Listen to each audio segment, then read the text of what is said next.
Hello and welcome to my vlog. It's been a while, but now here we're traveling to Sri Lanka and also to South India. I loved the capital here. It's definitely full of life. It's so clean, and we stayed at this beautiful Airbnb that was very spacious, and we enjoyed our local breakfast. This place 3 days in a row because this cafe had such a beautiful aesthetic, and there wasn't a lot to do historically to see in terms of museums and things, but I think the malls were beautiful. It was Christmas time, so it was such a gorgeous place to be, and the food was so delicious. It's definitely a great city to spend a bit of time in. They had a lot of beautiful Buddhist temples as well, and it's such a peaceful place, but definitely not way too exciting. So it's nice to spend a few days here and then also a few days in other beautiful cities in Sri Lanka, including Kandy and Elia, which we couldn't go this time due to the floods they had, so the trains were not working. So we only spent time in Colombo and Galle Fort.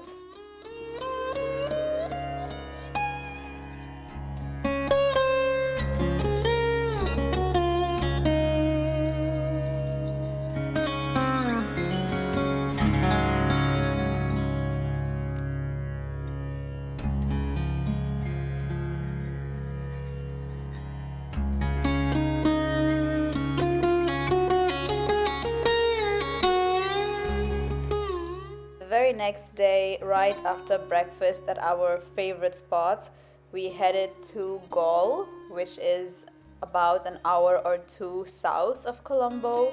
And the weather in general was quite rainy and gloomy, so we just enjoyed sitting in this area, enjoying the seashore. This is not a swimming or beach town anyway, so it's okay that we missed out on going to any swimming activities, but we enjoyed more of the food, the beautiful, cozy town, because this area was very quite touristic, I think, and filled with a lot of cute shopping areas and delicious food, and obviously beautiful jewelry stores.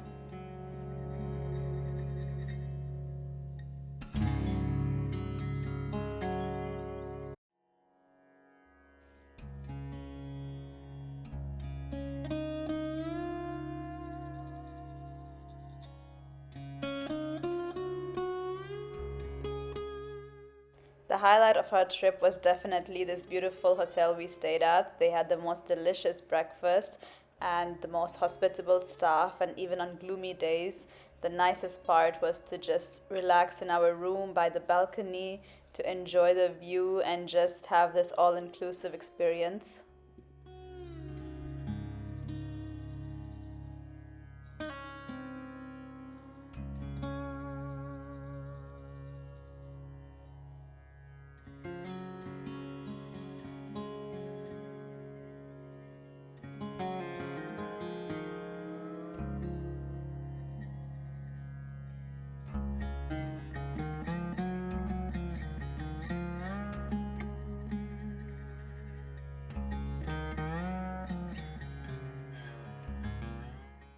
So although I didn't experience all of the sides of Sri Lanka this time, especially because our trip to Kandy got cancelled due to the broken trains and bad weather, we still enjoyed the most we could, and we will come back. We then headed to South India, which is where I'm from, and it was such a beautiful weather here, and the most important for me was to finally swim and enjoy the sun. So here we went to Kodi Beach, which was practically empty, and it was just us the whole time, relaxing by the beach resort and swimming.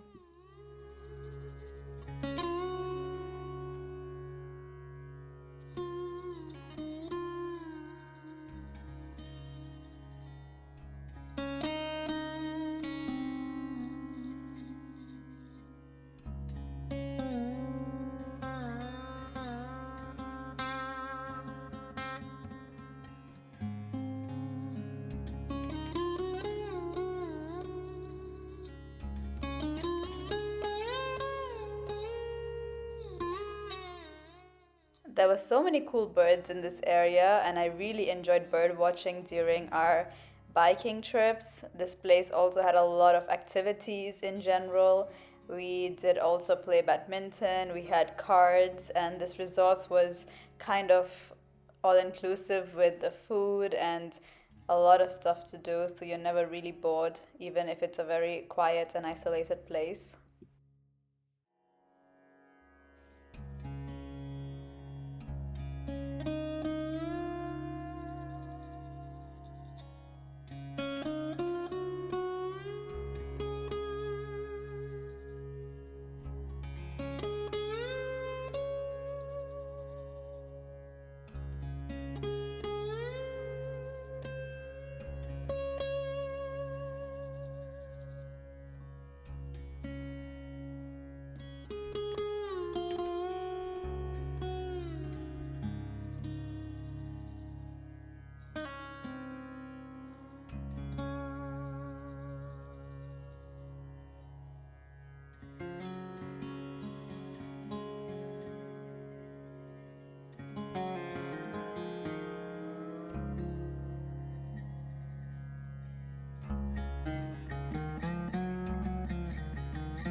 Next up on my bucket list was to go surfing because apparently this part of South India is the most popular for surfing.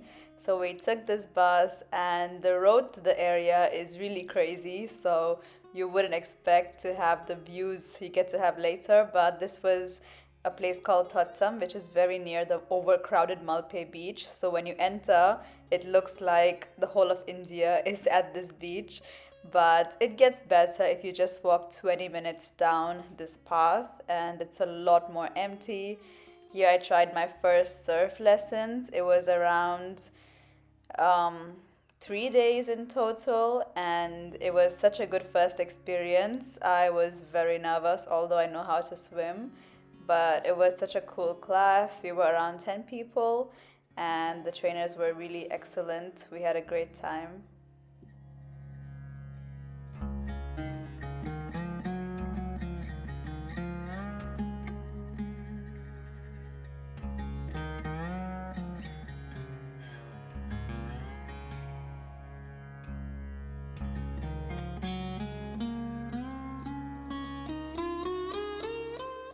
Here's what I made from all the shells I collected at the beach, my very own DIY jewelry holder. And then I also learned how to make a lot of Mangalorean food, which was quite fun.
My trip to coastal Sri Lanka and India was the most beautiful and filled with nature and relaxation mostly.